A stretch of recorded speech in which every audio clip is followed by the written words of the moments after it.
Falando sobre família substituta, quando nós temos o Estatuto da Criança e Adolescente, é nos casos em que a família biológica não tem condições, por algum motivo, pode ser pela suspensão ou perda, ou inclusive a morte realmente dos genitores, de ficar com aquela criança. Então, quando os genitores biológicos não conseguem ficar com a criança e com o adolescente, eu vou precisar de uma família substituta para ficar com essa criança.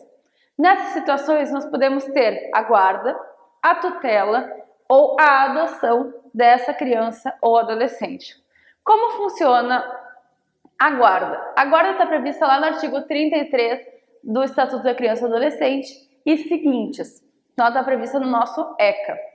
Na guarda, quando eu tenho a guarda de uma criança ou adolescente, eu tenho algumas obrigações inerentes a essa guarda. Então, a partir do momento que eu tenho o termo de guarda, essa guarda, ela vai ser estabelecida judicialmente. Importante lembrar, tudo que acontece com a criança e com o adolescente, com alterações, então guarda, tutela, adoção, precisa de processo judicial. Porque aqui nós vamos ter a intervenção do Ministério Público nesse procedimento. Então, o Ministério Público precisa verificar se efetivamente está sendo garantido os direitos da criança e adolescente naquela situação. Então, nisso, eu tenho um processo de guarda da criança e adolescente. Essa guarda do ECA, no caso de família substituta, ela é diferente da guarda que nós temos lá no Código Civil, quando os pais não estão morando juntos e precisam definir de que forma vai ser realizada o dia a dia daquela criança e adolescente.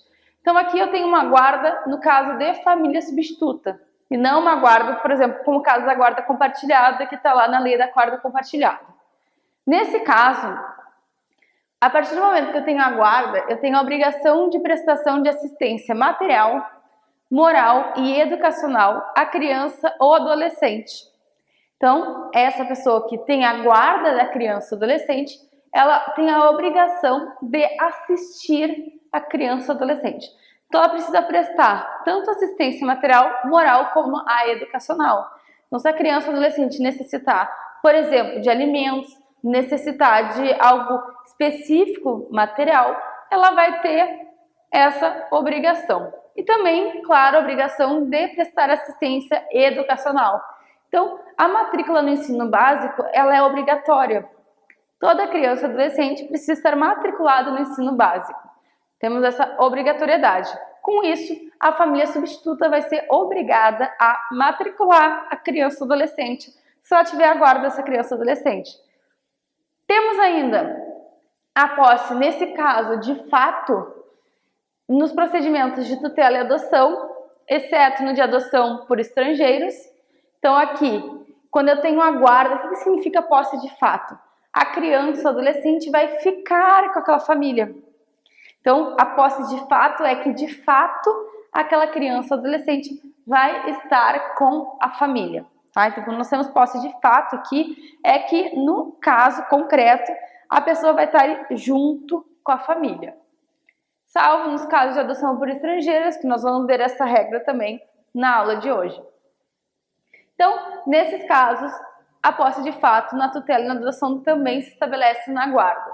E com isso eu tenho o deferimento da guarda de criança ou adolescente a terceiros, não impede o exercício do direito de visita dos pais, nem o dever de prestar alimentos. O que acontece nesse caso? Nesse caso, por exemplo, quando os pais estão impossibilitados de exercer o poder familiar, então, por exemplo, o pai foi preso e ele não consegue exercer o poder familiar porque ele está preso, ele não tem como cuidar dessa criança ou adolescente. Então, nesse caso, eu posso ter a guarda a uma família substituta. Mas isso não significa que os pais não vão poder ver essa criança e nem conviver. Então, lembram, lá do início da nossa aula, que nós vimos que eu preciso manter sempre a criança próxima do seio familiar. Tentar manter sempre isso no caso concreto. Então, nesse caso, o direito de visitas, ele vai ser um direito dos pais, mesmo que os pais não estejam naquele momento com a guarda dos seus filhos. Então, no caso que há, por exemplo, uma suspensão do poder familiar, o pai não pode ficar com a guarda do filho naquele caso. Então, casos que são mais leves, não de perda, mas de suspensão, eu posso ter o direito de visitas do meu filho. Então, por exemplo, o caso que eu falei para vocês, que é o caso que a pessoa está presa e ela não consegue exercer a guarda. Então, ela tem o direito de visita aos filhos. E o dever de prestar alimentos, por quê? Não é porque eu não posso ficar com meu filho naquele momento que eu não vou pagar alimentos, né? Óbvio, aquela criança, ela precisa de alimentos. Ela precisa sobreviver. Quem tem a obrigação de prestar alimentos? Os genitores.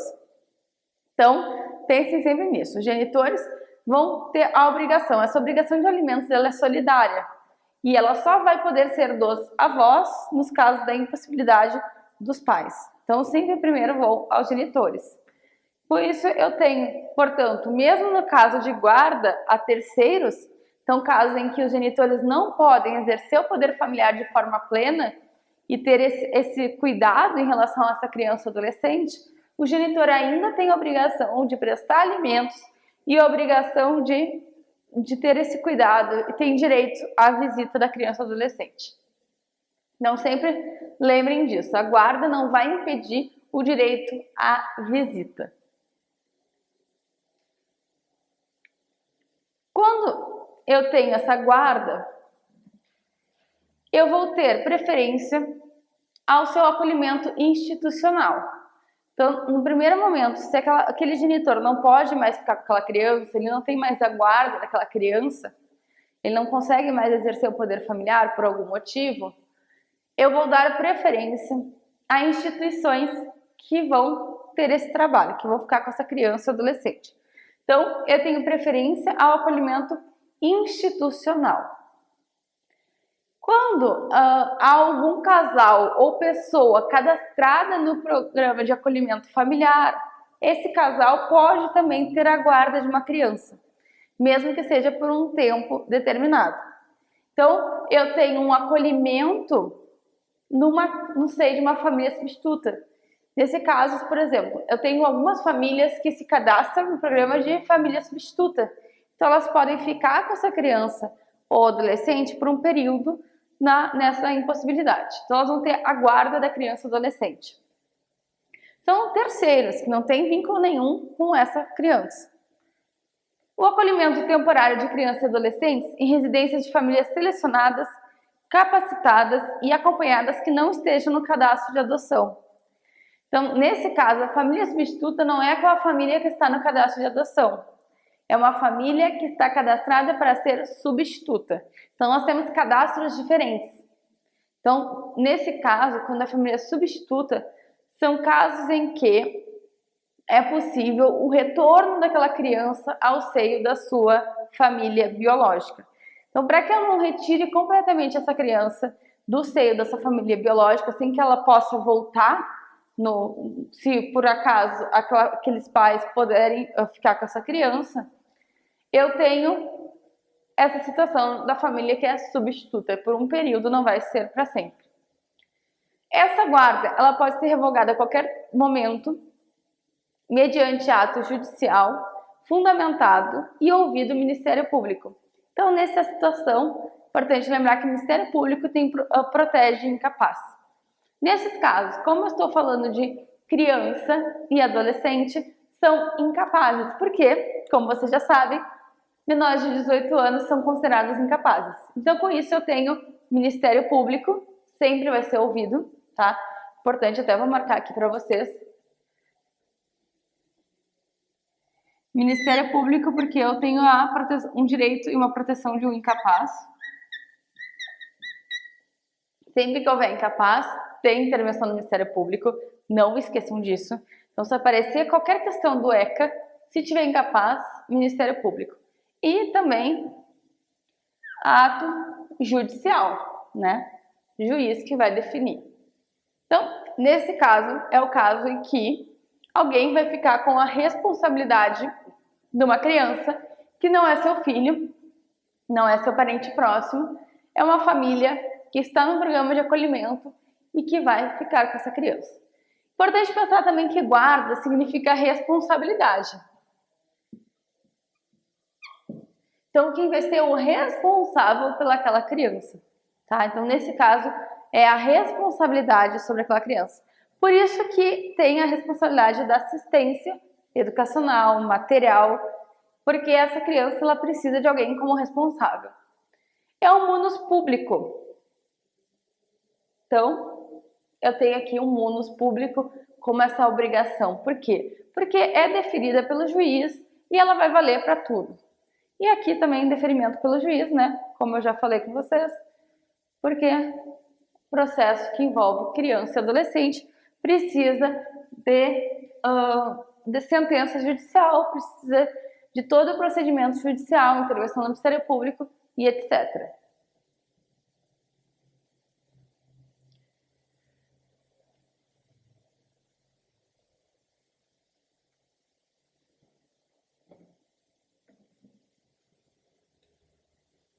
Então, a guarda, nós vimos que é essa responsabilidade quando há necessidade de ficar alguém responsável por essa criança na impossibilidade dos genitores. Temos ainda a tutela. Então, a tutela, ela é um pouco diferente da guarda, porque a guarda é essa responsabilidade por um período. A tutela, ela pode surgir em várias situações, como, por exemplo, quando há a morte dos genitores. Então, quando há a morte dos genitores, com certeza eu vou ter um procedimento de tutela. A tutela também está prevista no nosso Código Civil. Então, está prevista aqui no nosso Estatuto da Criança e Adolescente e no Código Civil. Ela vai trabalhar em conjunto nos dois. A tutela, ela vai até os 18 anos incompletos. Por quê? A partir do momento que eu fiz 18 anos, completei a maioridade, não preciso de um tutor, né? Você já sabe. Então, 18 anos incompletos, precisa de um tutor na falta dos genitores. Então, aqui é na falta dos genitores, né?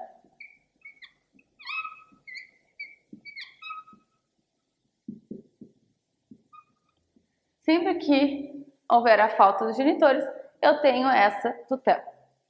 Ela está lá no nosso Código Civil também, quem quiser dar uma olhadinha. É bom que vocês leiam também o Código Civil nesses pontos que eu estou trabalhando aqui com o Estatuto da Criança e Adolescente, porque há comunicação, então o mesmo instituto ele vai aparecer aqui e vai aparecer lá, então sempre leiam isso. É uma das dicas para vocês, quando vocês estiverem estudando, abram o Código Civil, abram o Estatuto da Criança e Adolescente, para vocês fixarem o que está escrito ali, leiam os artigos, tá?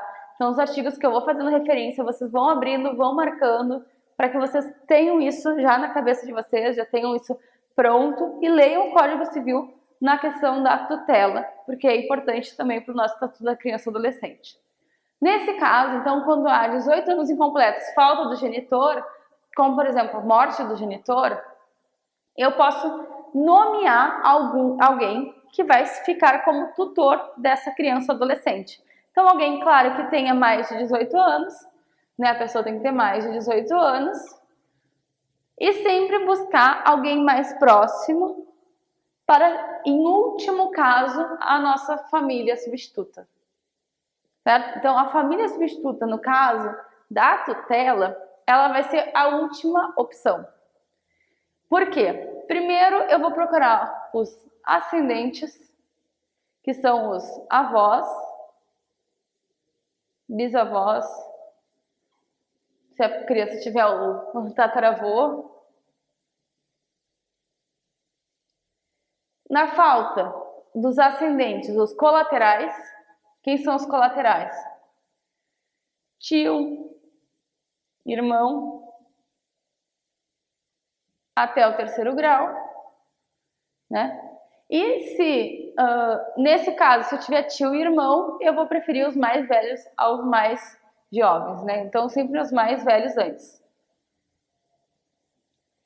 Então, nessa situação, eu vou buscar a família próxima. E na falta da família próxima, então eu posso chamar a família substituta. Eu posso também ter o tutor nomeado em testamento. Ou qualquer outro documento autêntico. Como assim? Os pais, em vida, eles podem nomear quem vai ficar com seus filhos na sua falta. Então, eles podem nomear quem irá ser o tutor dos seus filhos.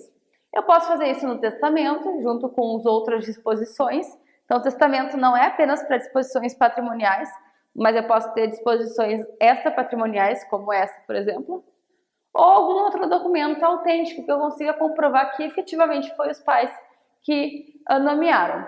Nesse caso, então, no processo de tutela, que também é um processo judicial, né? Então, aqui também é um processo judicial. Eu tenho um juiz aqui. Nesse processo, o juiz vai dar preferência para aquele que foi nomeado pelos pais. Geralmente são pessoas que têm mais condições, segundo os pais, para cuidar dessa criança ou adolescente. Ou outro documento, então, por exemplo, numa escritura pública, ou algo que seja um documento que seja realmente autenticado, que se prove que foi o pai ou a mãe que fez essa nomeação. Isso se dá até 30 dias após a abertura da sucessão. O que é a sucessão? A sucessão começa com a saisine, que é a morte do genitor. Então, nesse caso, quando há a morte do genitor e aquela criança vai ficar em desamparo, até 30 dias após, eu verifico se há uma nomeação de um tutor. Então, eu tenho esse prazo para que seja rápido, né? Para essa criança não fique em desamparo por muito tempo. Nesse caso, então, eu nomeio em até 30 dias o tutor. Se não tiver testamento nem nada, vai para os parentes e, em último caso, família substituta. Só será deferida a tutela se restar comprovada que a medida é mais vantajosa e que não existe outra pessoa em melhores condições de assumir.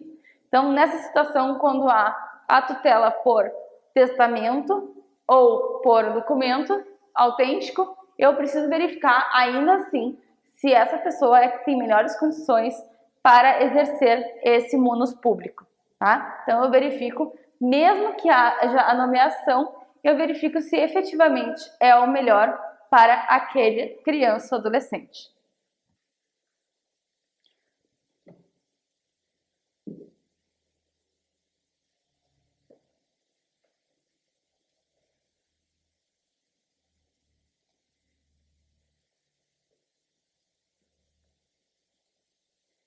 E a adoção? A adoção, então, é a nossa medida mais drástica, mais excepcional, mais grave nesse caso. Então, sempre que os pais não puderem ficar com os seus filhos por algum motivo, estiver esgotadas todas as tentativas de manutenção da família natural ou extensa.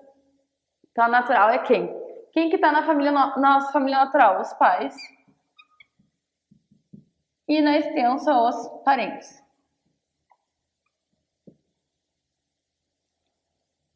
Sempre que for esgotado todas as tentativas de manter a criança ou adolescente na família natural ou na família extensa, em casos em que é irrevogável aquela situação, então eu não tenho o que fazer, não tem mais ninguém, eu posso adotar essa criança ou adolescente. Então vocês podem perceber que a guarda é uma situação mais branda, é uma situação em que o pai ele não pode exercer a sua responsabilidade sobre o filho por algum motivo num período específico.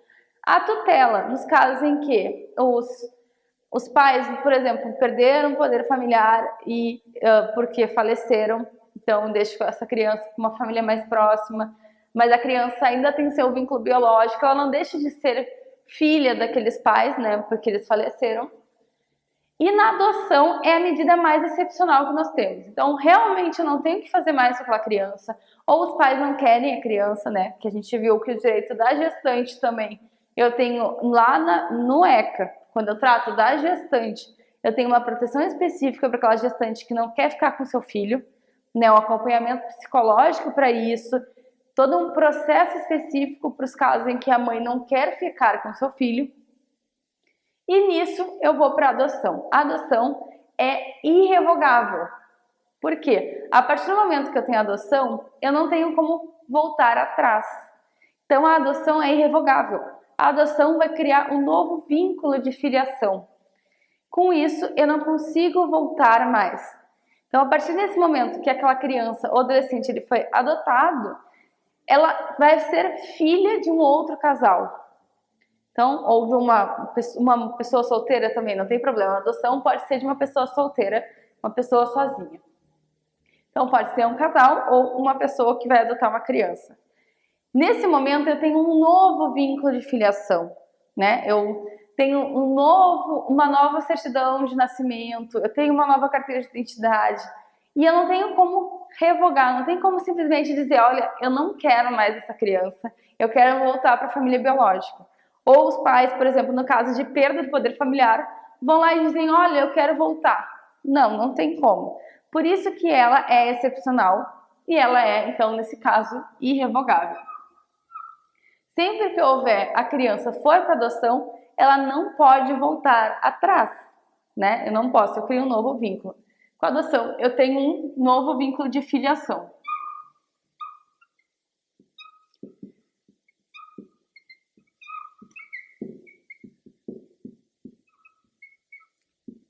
Então, sempre que houver a adoção, eu tenho um novo vínculo de filiação, um novo vínculo de filho. Vai prevalecer nesse caso, portanto, a manutenção dos interesses do adotando. Então, eu sempre vou buscar uma família para adoção que consiga preservar esses interesses, né, que consiga manter ao máximo esse vínculo, que consiga cuidar da melhor forma possível dessa criança ou adolescente. O adotando, ele tem que ter no máximo 18 anos, ou, se já estiver sob a guarda ou tutela dos adotantes. Aqui é importante que vocês pensem, é uma das exceções. O ECA, ele vai ter duas exceções que ele pode ser aplicável a maiores de 18 anos, tá? Eu vou mostrar para vocês na aula de hoje as duas. Então, uma das exceções é essa.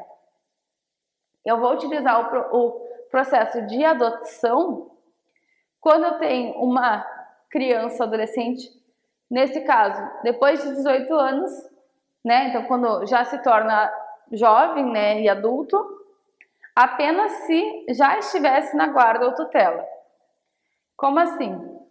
Essa criança ela já estava com seus pais adotivos quando completou 18 anos. Com isso, os pais adotivos entram com o processo de adoção, claro, em relação ao ECA. Então, eu aplico o ECA a pessoas com mais de 18 anos nessa situação específica. E com isso, eu atribuo condições de filha, né? Novo vínculo de filiação, como eu botei para vocês, com direitos e deveres, desligando qualquer vínculo com os pais. Por isso que é uma medida excepcional. Eu desligo os vínculos com a família biológica. E parentes, salvos os impedimentos matrimoniais. O que significa isso? A partir do momento que eu sou adotado, né, eu deixo todos os vínculos com a minha família biológica, minha família de origem, e o único vínculo que eu tenho que cuidar em relação a essa família biológica é o impedimento matrimonial. Porque eu não posso, nesse caso, por exemplo, casar com um irmão biológico meu, né? Então, tem os impedimentos matrimoniais em relação às linhas, né? Linha reta e colateral. Nessa situação, mesmo que eu tenha um novo vínculo de filiação decorrente de uma adoção, eu ainda assim não posso casar com meu irmão, meu pai, nessa situação. Então, eu vou ter que preservar esses impedimentos matrimoniais. Todos os outros vínculos rompe. Então, sucessão rompe, todas as obrigações de alimentos, todas as obrigações decorrentes da filiação, elas são suspensas e rompe automaticamente, se desliga qualquer vínculo. O único que permanece é o impedimento matrimonial. Então, isso também pode ser objeto da prova de vocês. Aqui duas coisas importantes que costumam cair nos concursos, que é a questão da adoção com maior de 18 anos, quando houver a guarda e a tutela, e no caso aqui do rompimento do vínculo e se mantém apenas no impedimento matrimonial. Ainda, pode adotar. Então, quem que pode adotar? Quem que pode ser o pai adotivo nesse caso? Os pais adotivos, né? Pessoas maiores de 18 anos, né? Todas as pessoas com mais de 18 anos, elas podem adotar. Ninguém com menos de 18 anos, eu não posso uma pessoa com 17 adotar uma pessoa com 1 ano. Não podem adotar os ascendentes ou o irmão do adotando. Então, irmão e vô não pode adotar neto e irmão, tá? É importante lembrar, o irmão não pode adotar o seu irmão e o avô não pode adotar o seu neto, tá? Essa regra é muito importante também, pode aparecer para vocês. A adoção só é conjunta quando as pessoas são casadas ou têm união estável. Então, eu posso adotar solteiro, o solteiro pode adotar uma criança, mas para adotar junto, como pai e mãe, ou mãe e mãe e pai, só se estiver casado ou união estável. Então, não posso simplesmente pegar um amigo meu e dizer, oi, vamos adotar uma criança. Não, eu tenho que ter um vínculo com essa pessoa que vai ser o outro genitor dessa criança ou adolescente. E ainda, o adotante, essa regra é muito importante, ele tem que ter menos de 16 anos do que o adotado. Então, se eu tenho 18 anos, eu posso adotar uma pessoa com 2 anos. Se eu tenho 20 anos, eu posso adotar uma pessoa de 4 anos. Eu sempre tenho que ter uma diferença de idade de 16 anos. Tá? Não posso adotar uma pessoa que tenha uma diferença menor de 16 anos com o seu genitor, seu novo genitor, né? A partir do momento que essa criança ou adolescente ela se torna filho adotivo, ela vai ter os mesmos direitos de qualquer outro filho. Eu não tenho distinção entre filho adotivo e filho biológico. Inclusive, no nosso carteira de identidade, fica pai e mãe normal. Não fica pai adotivo, não há nenhuma distinção em relação a isso. A adoção será precedida de estágio de convivência com a criança ou adolescente pelo prazo máximo de 90 dias. Então, eu preciso de um estágio de convivência, aquela criança ou adolescente, ela vai ter um estágio de convivência com os genitores de até 90 dias, tá? Então, eu não posso passar desse período para a convivência. Então, o estágio, que seria uma coisa provisória, de até 90 dias. E ainda, essa adoção vai ser constituída por meio de sentença judicial, né? Nosso juiz vai aparecer aqui também, né? Tudo que envolve criança e adolescente precisa de juiz.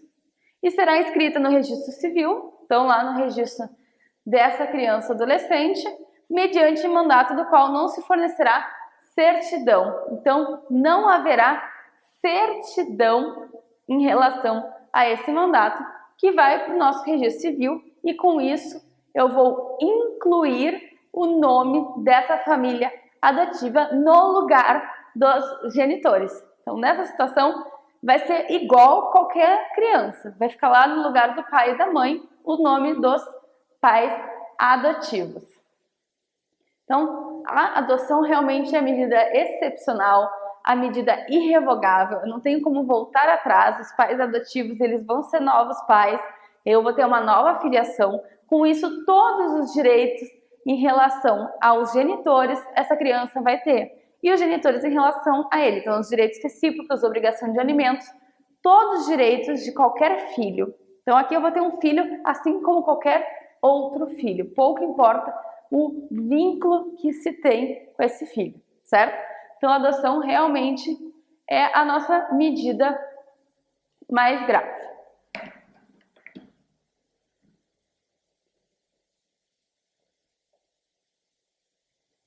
A questão da adoção, quando há uma pessoa residente fora do país, eu vou conversar com vocês na nossa próxima aula.